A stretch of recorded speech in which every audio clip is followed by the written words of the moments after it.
Hey there, it's Fresh Mark Sense, another fresh review, aka Zest for Life.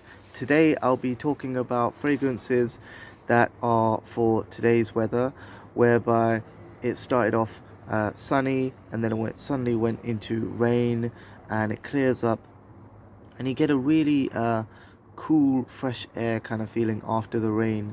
So for these times, I use the rule of maybe autumn fragrances where it's a bit blustery or cold, or a very warm fragrance. So you'd open up with something that would, after a cold, wet day, you'd want something that would bring some warmth while you're coming indoors. So these fragrances are my go-to for blustery cold days, if I want to add some warmth without being cloying, and just uh, generally easygoing, mass appealing scents. So these are my go-tos. Let's get straight into it with Ultra Male, one of my favorite. It has a midnight sky sort of blue sweet cloud dusting about it when it mixes sweet pear with saffron and bergamot to mix the sweet with the spicy. It's got a good dose of tonka bean, black vanilla. It says black vanilla husk. I mean, all vanilla husk is black, but it's a darker sort of resinous mixture with amber and caraway seed to make it a little bit aromatic. What I really enjoy about this fragrance is the ciliage of it. It's sweet with the cinnamon. The vanilla is a luxurious cloud of creamy tonka, and so you get the creamy tonka, vanilla, dark amber, and the caraway seed and cinnamon provide an aromatic contrast that keeps this interesting sweet and not too cloying like Le Male perfume, the black one of this, which I find a little bit cloying. So this is my favorite out of the winters for go-to if I want something that is great for nighttime, but also a more cold, brisk day where I want the ciliage to really spread out and provide some warmth and sweetness at the same time. Cinnamon and vanilla, great one at that. Now these ones aren't they don't have to be they're not like must buys, but for the best and most resinous vanilla, very niche ambery fragrance. I did say vanilla because it has got vanilla in it. Amber Imperial by Van Cleef and Arpels is a amber fragrance, so to speak, but it has a very nice vanilla orchard note in it. The benzoin and amber is very resinous and glowing, and it lasts for a long time.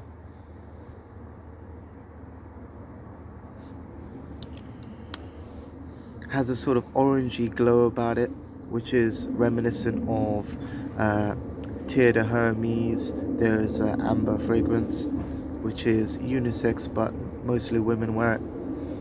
It has that opening like the Tear de Hermes amber, but then which is glowing, slightly orangey, blood orange. Not really blood orange because that's crimson. It's a bright,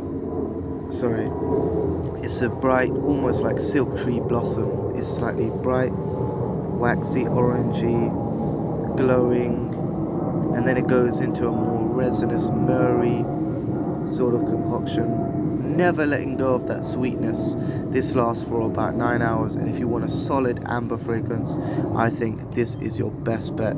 Amber Imperial by Van Cleef and Arpels. Definitely check that one out if you are a gourmand lover or just love amber in general as a note. Now, when I go into festive seasons and I want something slightly spicy, interesting, sweet as well, I use an unusual note, which is Kulfi in Tom Ford's Extreme. Tom Ford Noir Extreme. So this opens up in cardamom. It has floral notes, sort of not just white floral, sort of pink blush floral, let's say. It's quite sweet when you mix the saffron with the green cardamom, and this kulfi note, which is a creamy, almost, it's a pistachio ice cream, really, made of real dairy, because Gulfi is made of real dairy, so it emphasizes the creaminess of this pistachio ice cream. Mixing that with saffron and cardamom, you get a great festive, spicy, creamy scent. Yet the let's spray this on. Every time where I think that I'm not getting the scent profile down exactly, I'm going to keep it on point by reminding myself with this. There is, yes, it is sweet, spicy, but I think that the main players here, saffron, cardamom, and the creamy milk nature, the real they call it Hoya, which is the cream, which is cream when it keeps on being when it's pasteurized for a long time. The cream on top. This is literally the Hoya. So this creamy, milky nature mixed with the saffron and cardamom are the main players in this fragrance, and they provide a very festive, spicy, and interesting, exotic feel to a otherwise formal wear perfume. Formal parties, whatever, sort of smart casual. Nothing too serious with this because it is a playful perfume nonetheless, despite its serious branding. Tom Ford. Next one is something very pricey, but I thought I just had to get it, and I'm so lucky that I found it on sale on eBay. Don't knock eBay, but definitely check your buyers. I got Tom Ford Soleil Brûlant. I just want to talk about this because the cardamom in here and the burnt resins, cardamom, burnt resins, are the star of this. Now, we got a lot of cardamom fragrances. Maybe I've enjoyed cardamom fragrances a little bit more now, knowing that it is a very rare ingredient. I thought I want to savor all the different essences of cardamom in perfume and enjoy them in a light basis, rather than being part of the problem and overusing cardamom. So this cardamom, burnt resin, and orange blossom fragrance. So orange blossom is used in here. Usually if it's just on its own, it's a white floral, and it can smell like laundry detergent if you mix it with lavender and the like, because it's white floral, very airy, and then you mix it with lavender. But this is a little bit of mandarin orange to keep it sweet and juicy, but just a touch with tarragon, which is another sweet green note. So it's light green, slightly orange and juicy, and then it goes straight into the burnt resins and orange blossom. So it's a very white floral perfume with the burnt, almost like creme brulee. It smells almost like creme brulee, which is a cream custard dessert.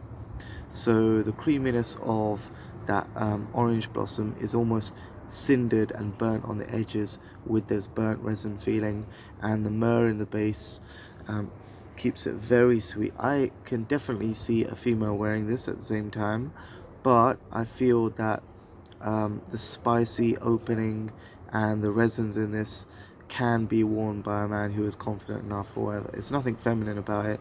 I'd say that the orange blossom white floral is not really the most feminine part of it. I'd say the sweetness of it is the most feminine part. So some people may not feel comfortable wearing something this sweet and spicy, but I really enjoy the creme brulee and gourmand fragrances, so I'm recommending this one to you guys. Soleil Brûlant by Tom Ford. It's actually going for about 220 for 50 ml. I've got a 100 ml, and some sucker just let it go for 85. No, thank you very much. But that was a great deal. I think it was even 65 actually, and I got like £5 packaging. It's absolute pirate the way how I swiped that. It's shameless. It's just because it was just such a good fragrance, I just had to grab it. So Soleil Brûlant, I grabbed it at a great price. Hopefully you can do the same. Check it out. And the last one out of all of these fragrances is something that is so nice. I'll still keep it in this little protective box. This is a very niche fragrance. Dolce&Gabbana Velvet Amber Sun. Now, I've reviewed Velvet Amber Skin with the yellow top and Velvet Oriental Musk with the blue top. These are the three ones I have, including this one. And this fragrance is vanilla, incense, and resins. So, as in Tom Ford Soleil Brûlant, there is burnt resins, very golden, ambery, glowing, sweet, and syrupy almost in its sweetness. But this has an incense note, so it brings vanilla into a treacly, dark, smoky facet, which is very luxurious, super long lasting as well. Actually, it's about 9 hours, I'd say, total. And well, if you 7 to 9 hours, let's say. I don't want to stretch it in case somebody comes back like, oh my god. I'm kidding. No, so 7 to 9 hours. And for me, this fragrance, the enjoyment of it is its depth of vanilla. So it opens with the sweetness of vanilla that you're usually used to, which is a wafer sweet vanilla. And then it suddenly goes down into the myrrhs and the opalmax. This hasn't got silk tree blossom, so it's a lot faster to transition from something sweet and vanilla-like into incense. So this goes straight down into incense, myrrh, hot resins. But it doesn't smell burnt. It's very sweet. It's very complex. Like, I can smell the different types of myrrh. I can smell myrrh, opalmax. I can smell the slight leathery styrax with labdanum in it. It does have, it doesn't, I'm not sure if it actually has its own leather note in itself, but it does have labdanum, which is, labdanum and styrax are used to form leather notes in other perfumes. But I know the yellow one does at Velvet Amber Skin. So very sweet. It has a strong dose of black pepper in the mid, a slight oud note as well to keep it bitter, dry, and woody in a dark ebony wood sort of way. It's like a dark green wood, not moist like oak moss. This stays dry, spicy, sweet, vanillic with a slight incense note. Fantastically rich. And then the olibanum, which some people know as frankincense, comes in its sweet spiciness, very similar to Dior Sauvage Eau de Parfum in the way that they use Sichuan pepper to really cut through the fragrance and add an extra layer of spice. However, the frankincense is so spicy, it stands out in on its own within this spicy perfume, surrounded by the myrrh, opalmax, black pepper, incense going, and there's a very nice buttery note of ylang-ylang in here. This is on the top note with the bergamot, but you don't really smell the bergamot too much. The bergamot just adds a slight smooth facet. It doesn't even add much of a lime or a zing to it. It just contrasts with the buttery nature of the yellow floral ylang-ylang and the black pepper and cinnamon and slight dry spicy oud. This is where the skank from the perfume comes from. Some people say, is it going to be very dry, bitter and skanky, let's say sour and acrid? They use that word, but I don't think this oud is too skanky. It does have a dry bitterness about it, like it's a very realistic oud, very realistic, dry, authentic oud, but it's surrounded by the frankincense and other notes in a very tasteful way. So I'd heavily recommend Dolce&Gabbana Velvet Amber Sun for a you can wear at nighttime, but I really enjoy it after the rain, because after the rain clears and the dinginess of that clears, you can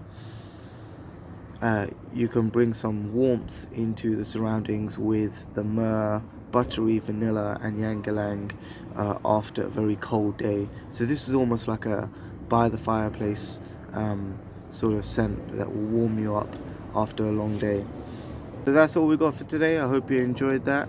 Definitely subscribe if you enjoyed that content and you want to see more videos like this. Let me know in the comments section what you think about these videos, and if you'd add any other warm scents. What kind of scents do you like after the rain?